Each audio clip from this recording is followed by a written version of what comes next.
Oh, Muhammad, how are we doing? All right, thank you guys for being here. I am so happy to be here. I love Muhammad. I used to work here in town a little bit. I just love the little town. Like, you've got just a bunch of cool little spots. You got Lake of the Woods.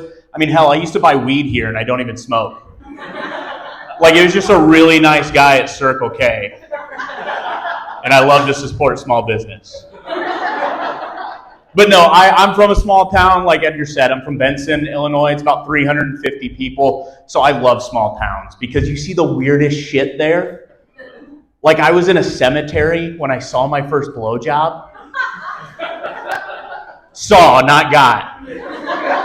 I'm not that cool. But no, well, actually, I'm really glad that my parents aren't here to listen to me talk about blowjobs. They've been married for 40 years, though, so I'm sure my dad would be like, "What's a blowjob?" It's what I should have been, but no. When I was 16, I had this job at this cemetery. I was like cutting the grass and stuff, and it was next to this little college. And for some reason, the students there, they would sneak in and they would hook up. I know, right? Like, that's awesome. Like, I love that job. I learned so much. I was doing manual labor, learning new sex moves. I felt like Goodwill humping. But I think the craziest thing about that was that this school, I mean, it was a little school, but it was pretty well known. It had some accolades, like the number of students who had STDs, which kind of makes sense, right? Like, if you're going to hook up on somebody's burial ground, something's going to haunt you for life. Like, who gives a shit about your GPA if you have HPV? But I think the worst part about that job is that because I saw it so much, unfortunately, it kind of made me think that cemeteries are sexy.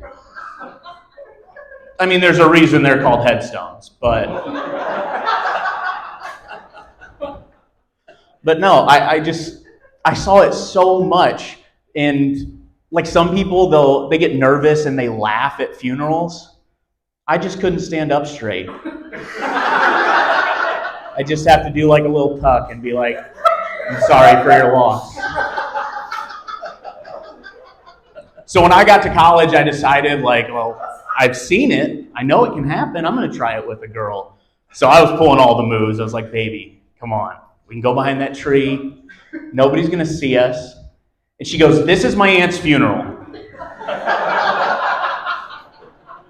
Just because she's dead doesn't mean your sex life has to be." I actually had an uncle pass away this past fall, and my family's heard me tell this story a few times. And I get through the line at the visitation. I go to shake my cousin's hand. He goes, "Nope, left hand." Yeah, joke's on you, buddy. I was single all through COVID. I got a master's degree in do-it-yourself. Graduated magna cum laude. I was single through COVID, so obviously I'm really into Star Wars. I mean, like, I've always loved the movies. It's just now I have a list of characters I most want to bang. Like, think of a female version of Darth Vader. Like, super hot, always wears black, really into choking. Makes me call her daddy. But I started dating a girl a couple months ago, and I thought, hey, maybe to spice things up, maybe we can do a little role play. Like, I've always wanted to be Han Solo. I look great in vests. I got a finger blaster. I usually shoot first. So, of course, it's easy to know, like, who she's going to be because she didn't shave her legs for 2 weeks. When I brought that up, she was like, "Ugh." And I go, "That's the spirit, Chewie. Now call me a scruffy-looking nerf herder."